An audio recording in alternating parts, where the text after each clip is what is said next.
Today, we are lucky to be joined by Jack Silver, our application chemist. With that, I will turn it over to Jack. Hello, thank you for joining us today. We will discuss the first steps one should take before doing anything with their biomass. We will have a quick review of chromatography and an overview of solvent partitioning and extraction. And the quick review of chromatography will support what do we do after the extraction. What columns and solvents are most likely to work? We will discuss specialty columns that help purify natural products. And then we will discuss focus gradients and method development using assay directed gradients. And we will end with supercritical fluid purification of natural products. So why do we purify natural products? Well, the reason why is 25% of approved medicines between 1981 and 2019 are derived from natural products. Natural products are different because we don't know what compounds confer the biological activity until we purify them. Synthetic chemists have a very good idea of the compounds expected for the synthesis and so can make an educated guess from the compound structure about columns and solvents that are likely to purify their compounds. Today, I hope to provide you some hints to make purification of natural products easier. There are things that we can do to determine if we have a known compound, and knowledge of the extraction solvent also suggests what columns and solvent systems will work. We can also now employ assay-directed gradients to rapidly purify natural products. This paper determined that biological activity came from a set of related compounds having a particular structural feature, which suggests that Chinese traditional medicine is starting to use structure-activity relationships as is done in Western medicine. They then use a particular feature of the structure to determine if the compound is present in sufficient quantities for QC applications, and also look for that particular structure in related plants that might be used in the same indications in Chinese traditional medicine. This paper, published in the USA, looked for synergism of certain compounds. Flash column fractions were spiked with known active compounds, allowing synergistic compounds to be collected. One theory of Chinese traditional medicine suggests synergism between different ingredients cause improved biological activity. After an active compound is discovered, synergistic compounds can be purified in an iterative process by adding the original active compound and look for an increase in activity. This convergence suggests that the techniques that we present here will be useful for Chinese traditional medicine as well.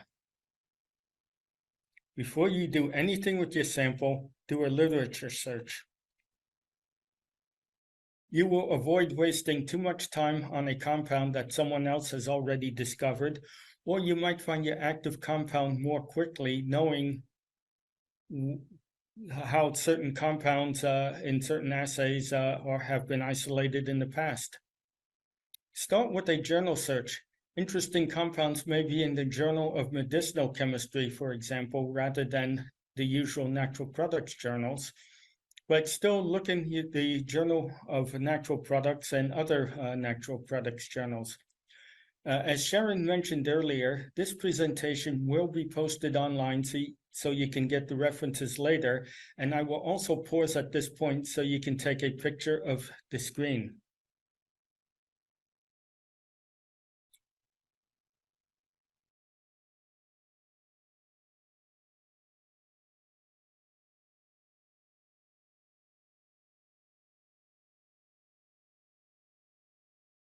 Companies often maintain an internal hit list for different assays, and this is a useful tool.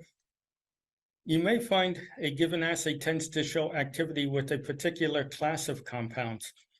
I once noticed that certain central nervous system assays tended to have hits of alkaloid compounds, and so I added an alkaloid extraction to my initial screening, which provided HPLC-ready extracts that can be purified, analyzed, and identified very quickly.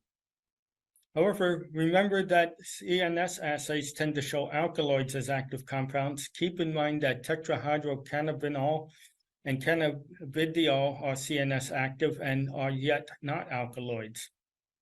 Look at the assay in journal, since this will show what sort of compounds tend to show activity in an assay. We will now have a quick review of chromatography, how it relates to natural products, and it will support in a few slides how we can choose a column and solvent system from our extraction solvent. UHPLC will not be discussed because it is an analytical technique.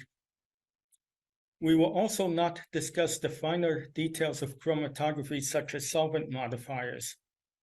We will discuss solvent strength and use this for correlation to extraction solvents. Flash chromatography is most commonly used for natural products because it can rapidly purify a lot of compound inexpensively. Supercritical fluid chromatography has become simple enough for general use, and we will talk about that later. The circles in this slide depict stationary phase. As its name implies, the stationary phase does not move. However, the mobile phase, the solvents do move down the column. Stronger solvents shift the equilibrium towards the right in this slide. That is, stronger solvents cause the compound to spend more time in solution. So stronger solvents therefore cause faster elution because the compound moves down the column more quickly.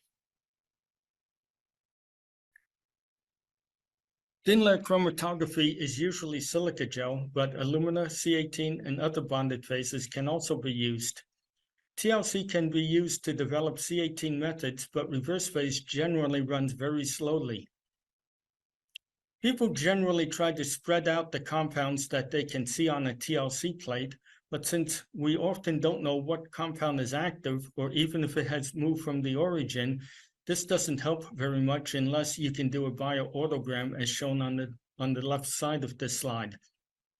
TLC doesn't help us to develop a chromatography method if we're working with biological assays, and I will show a way to remedy that later in the presentation.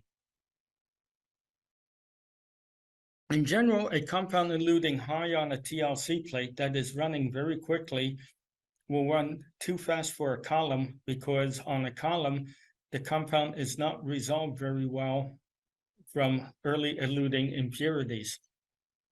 For good results on a column, the compound should be about 1/5 to 1/2 of the way up the plate, as shown on plate A in this slide. We will discuss a new way to do method development later that works with all columns and assays.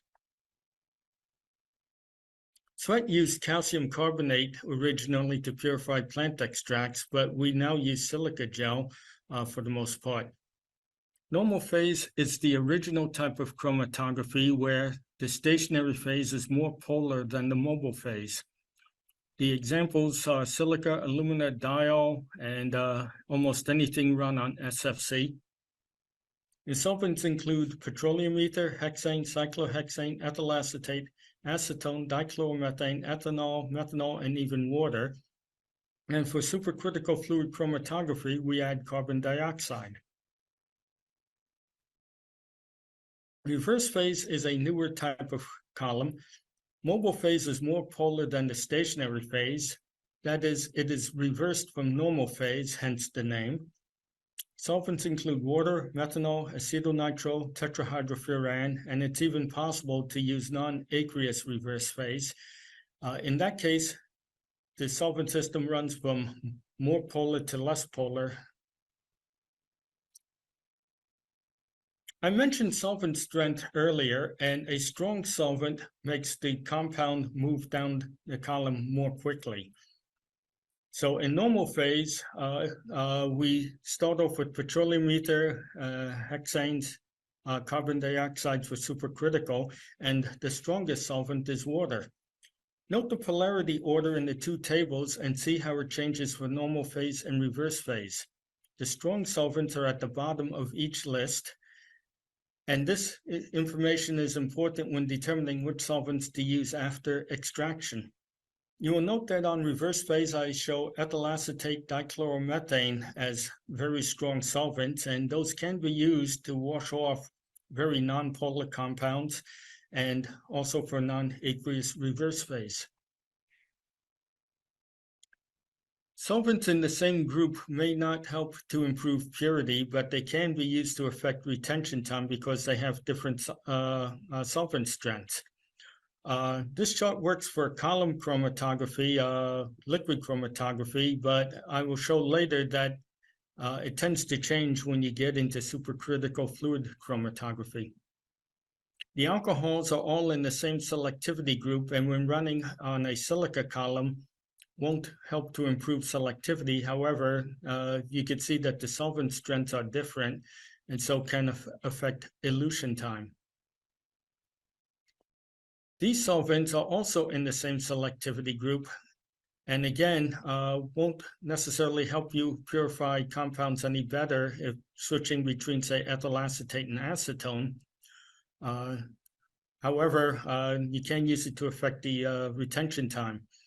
If I'm working in group 6 over here and have trouble purifying compounds, I might try, say, a compound from group 1 or group 2 or even tetrahydrofuran in group 3, and that will affect the selectivity of compounds. There is a correlation between extraction solvents and chromatography, and knowledge of this correlation can guide your choice of column and elution solvents and speed up your column chromatography. Kupchan had very many variations of solvents to partition and extract, and the next slide will show a version that avoids chlorinated solvents. The idea is to first avoid loss of compound that might be active. Secondly, we want to dereplicate the compounds into solvents of differing polarities to reduce the load of material loaded on columns. And finally, a limited number of samples will need to be tested because you get fewer phases out of a Kupchan partition than out of, say, a column where you collect many fractions. In this case, we have an example that starts with 1 gram of extract, which is dissolved in 40 mils of methanol. And to that, you add 10 mils of water. And don't worry about suspended solids because these will get partitioned later. Some people will add 1 gram of sodium chloride prior to the THF extraction in the bottom right. This increases the polarity of the water. I consider using ammonium chloride, which is a volatile salt and stands a chance of being removed by evaporation. We will discuss column and solvent screening very shortly, but note that the stationary phases and solvents suggested for each step. The next slide will show why these were chosen. The Kupchan partition mentioned in the previous slide suggested various columns and mobile phases, which were suggested from this chart. This chart is based on a literature review of over 100 references. This chart is for normal phase, so the stronger solvents are lower in the chart. So use these suggestions for silica and alumina. This chart works because during the extraction, the compounds are very dilute. And then after you rotovap and concentrate the material, it takes a stronger solvent, that is a more polar solvent, to dissolve the compounds and elute them in a concentrated band. Compounds extracted in more polar solvents, such as methanol, are candidate for reverse phase purification. 2-butanol, although it's a longer chain alcohol than methanol, can carry a surprising amount of water, so the compounds extracted are more polar than expected, and therefore butanol tends to run better in reverse phase if the compound is extracted into butanol. Another solvent partitioning is for alkaloids. This works for most alkaloids. However, test all extracts and phases from your separatory funnels before discarding anything. If the active compound is an alkaloid, it is possible to purify and identify the active compound very quickly with this procedure.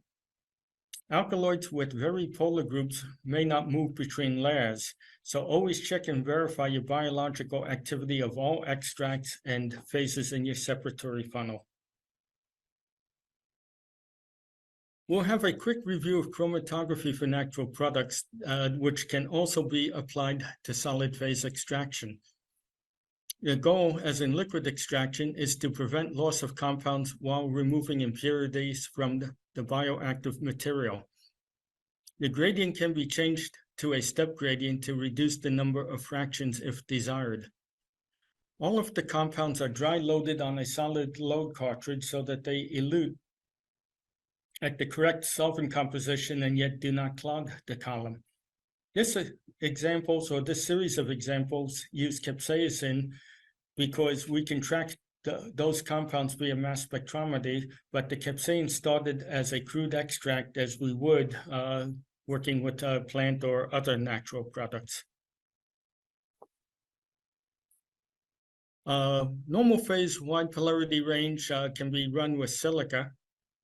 The final gradient listed in the sequence where we go from methanol to water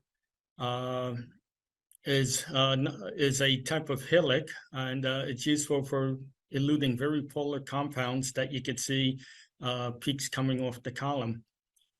You don't use basic modifier with polar solvents because silica dissolves. You can use acidic modifiers if needed. Capsaicin was detected as the M+ sodium peak. Also, just because a compound that elutes matches the mass of a known compound doesn't mean it isn't novel, because you might have discovered an isomer and the isomer might be a new compound. This example ran a gradient from hexane to ethyl acetate to methanol to water. You can see that even though we have some overlapping peaks, we can still get some clean mass spectra. You could do wide polarity range chromatography with reverse phase. We start off with water to methanol and end with dichloromethane. And the methanol dichloromethane gradient is an example of non-aqueous reverse phase. Non-aqueous reverse phase works for silica-based columns, but don't use it on polymeric reverse phase because polymeric reverse phase swells in non-aqueous solvent and you ruin the column and get your compound stuck on there. You'd see that the capsaicin compounds, we can see that they resolve from one another, but they're still mixed in with the impurities.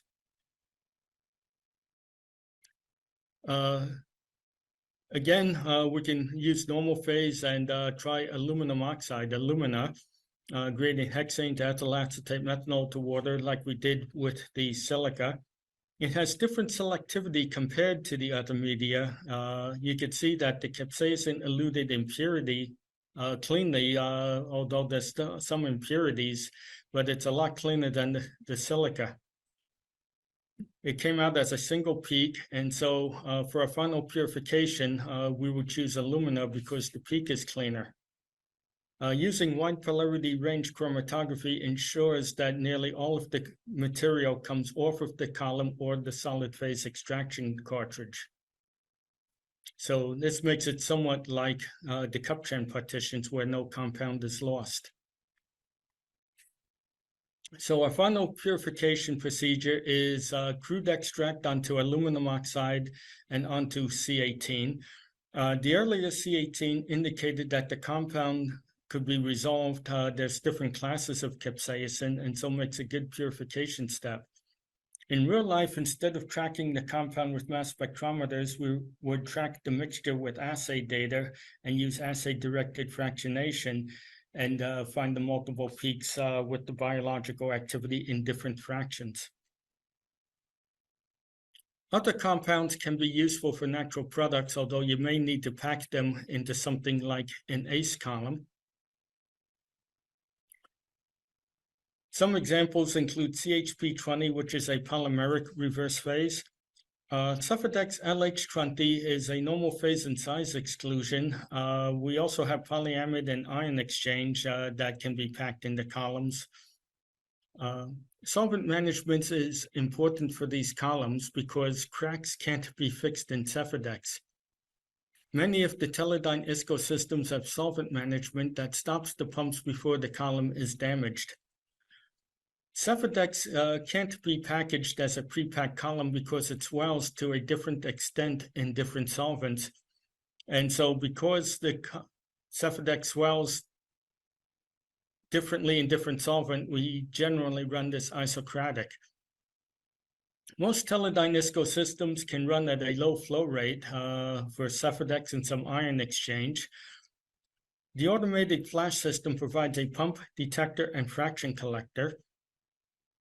And here's an example using LH20 where it is easier to combine fractions due to peak detection. This is the main peak from the previous slide, and although it is still a complex mixture from Cephedex, flash chromatography is able to resolve some of the epigallocatechin compounds very cleanly and sufficiently cleanly for mass spec and NMR identification. In this case, flash purification was all that was needed to finish the purification. Polyamide resin is a reverse phase technique useful for phenolic compounds. It is useful after running an anion exchange column. Using polyamide with a simple methanol wash is a convenient way to remove tannins which interfere with analysis due to nonspecific binding to peptides and proteins in assays. And so it's useful for plant extracts to clean those up so that the true activity can be found. A type of wide polarity range chromatography was used here, and although this is mostly a reverse phase technique, the initial gradients start with water and go to increasingly nonpolar solvent. The last gradient is a water methanol gradient using ammonia. So the ammonia converts the phenolic compounds to a water-soluble salt, which then elutes off the column. The peaks on the polyamide are resolved, but another purification step for each gradient would be useful, such as CHP20 or Cephedex. However, a great deal of overlap was removed.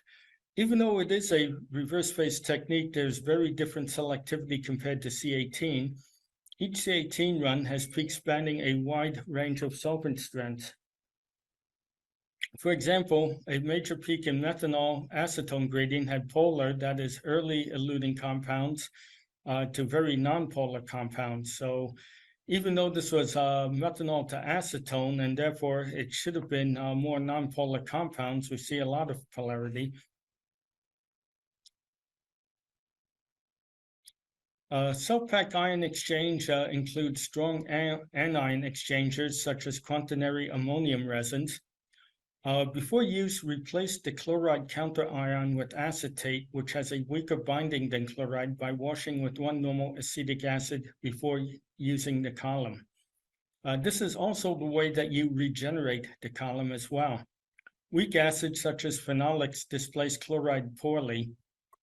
Compounds captured from ion exchange are greatly enriched due to removal of neutral and basic compounds in the strong anion exchanger. This example used half a gram of crude extract on 15 grams of SAX resin, and it needs to be liquid loaded to keep everything ionized. A strong cation exchanger is usually a sulfonic acid. You precondition the column with hydrogen ions, that is acid, as this is displaced by alkaloids. Again, you liquid load the sample dissolved in methanol containing acetic or formic acid to keep the basic compounds ionized. And I used 2 gradients. The first was water with acetic acid, which elutes compounds such as xanthine alkaloids. The second gradient is water containing ammonia, and this elutes stronger bases. Users often pack their own silica columns to save money. Also, they might consider that they pack a column with 10 micron silica, and they think that they're getting better resolution. However, machine packed columns give better results than hand packed columns, as we can see in the slide over here. A machine packed column has no particle sorting that occurs during the settling of the slurry when you hand pack it. The sorting occurs because the packing settles faster than the column drains, so the chemist waits until most of the solvent clears the top of the column before adding more slurry. Pre-packed columns are also compressed during packing to improve packing efficiency, and if a user dry packs a column, they can't compress the columns the same way that our machines can, so they still don't get as good of results. Ready-Sep silver columns give good results, and yet we can go to smaller particle size and improve the resolution. Ready-Sep gold silica is spherical and a smaller particle size and show improved resolution to the smaller particles and improved packing. We also tested 10 micron spherical silica and found little improvement in resolution as measured by plate count over the gold material. Theoretical plates are useful to measure resolution because the increase in peak width caused by later elution is offset by the retention time, as shown in the equation where elution time is divided by peak width. So it tends to normalize later elution so that a column that has a long elution time isn't considered bad simply because the peak is wider.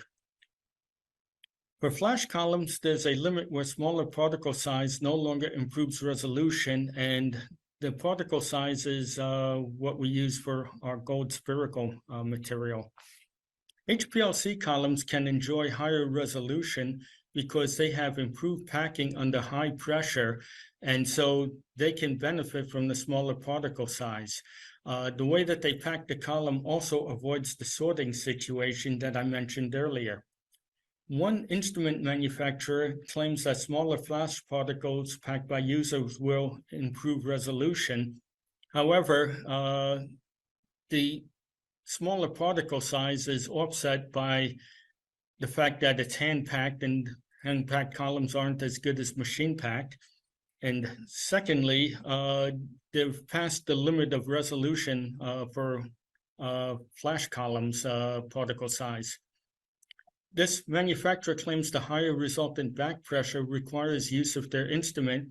However, we can see that the back pressure isn't that much higher than Ready-Sep columns and are well below the pressure limits on the system. The next gen 300 can run up to 300 psi, and we haven't even reached 1/3 of that.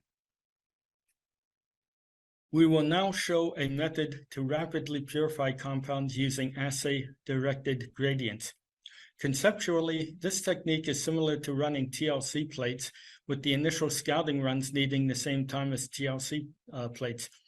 The difference is a TLC plate is run in one solvent system at a time, whereas our technique, it looks at all the different solvent compositions within a single run. Unlike TLC plates, we can also determine an efficient purification for any media type and any assay in very little time. This is now built into PeakTrack and can be used on any next-gen flash system. We will also combine several of the concepts we discussed earlier, such as solvent and column choice after extraction.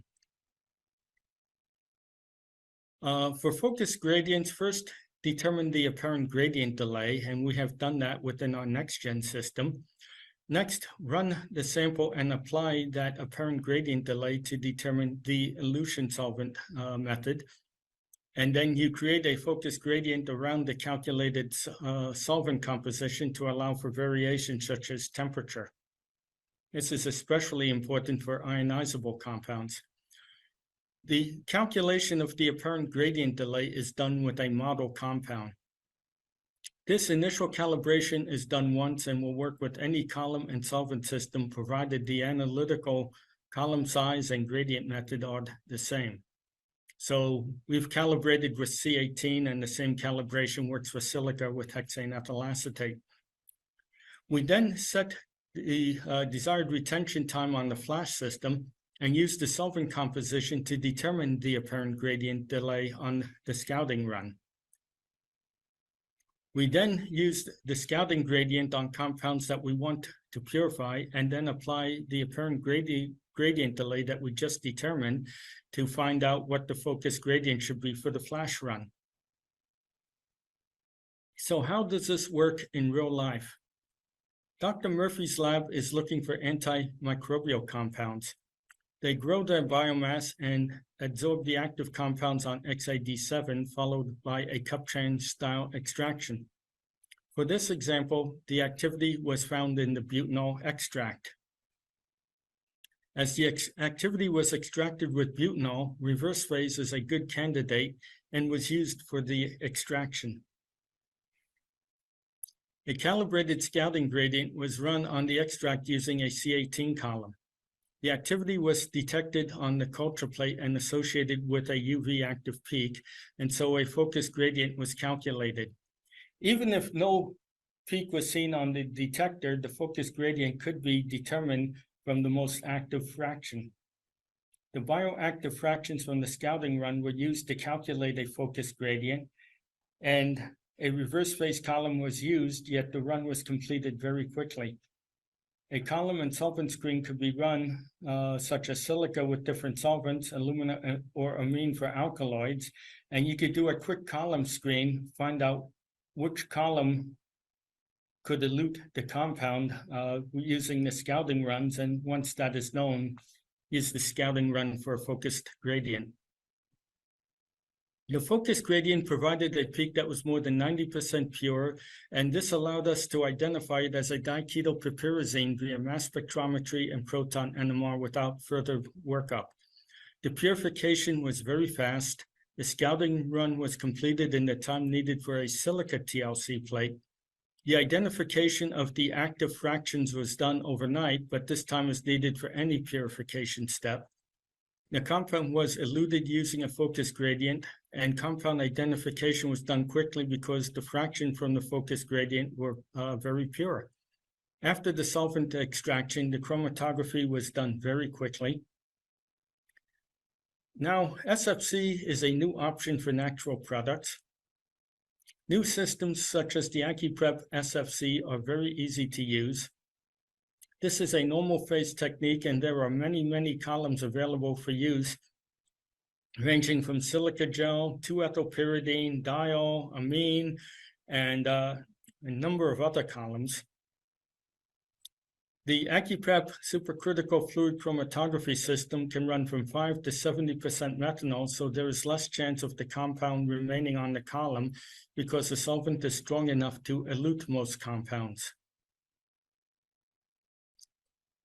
This is an example of how an alkaloid extraction can quickly jump to a final purification step.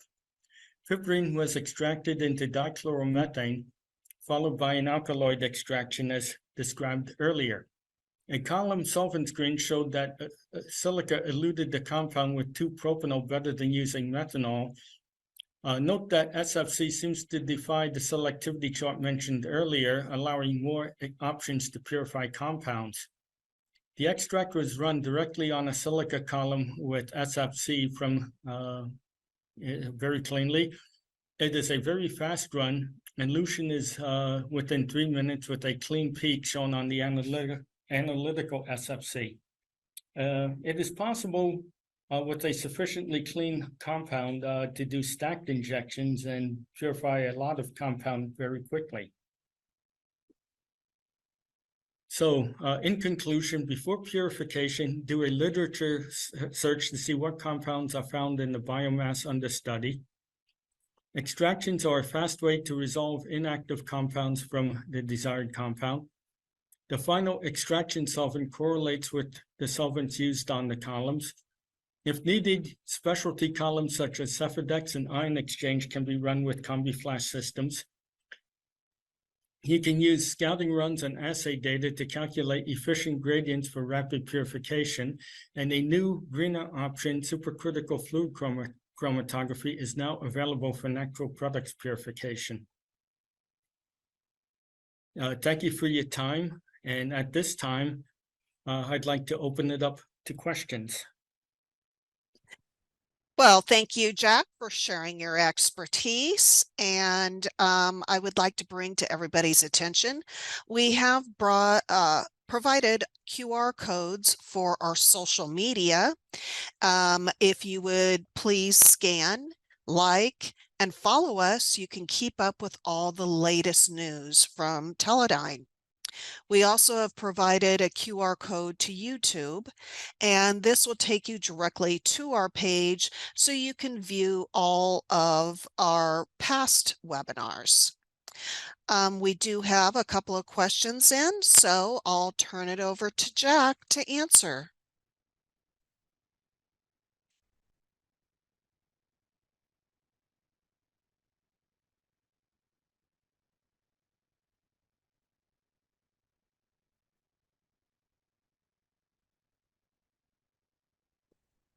Thank you, Sharon. The first question is whether these slides will be available after the session, and as Sharon just indicated, they will be posted on YouTube.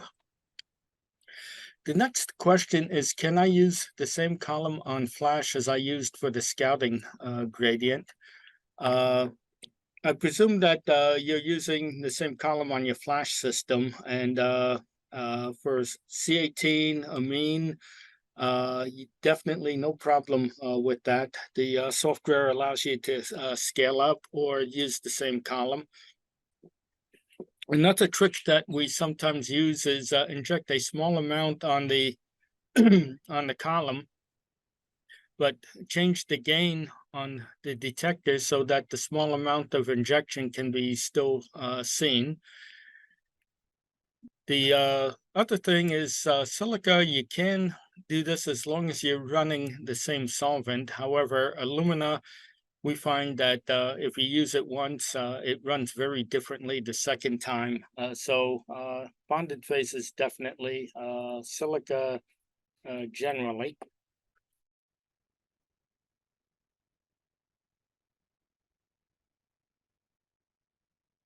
Okay, the next question is, can I calculate a focus gradient from an analytical system?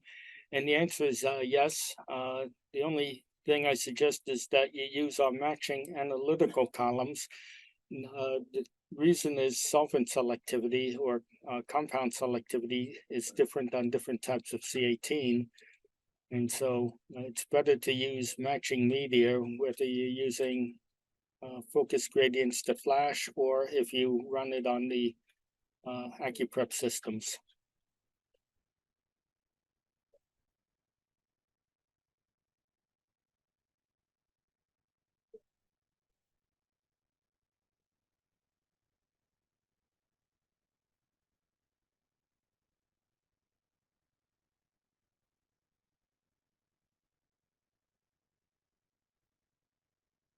Next question is about wide polarity range chromatography, and there's some concern about the number of fractions one might generate.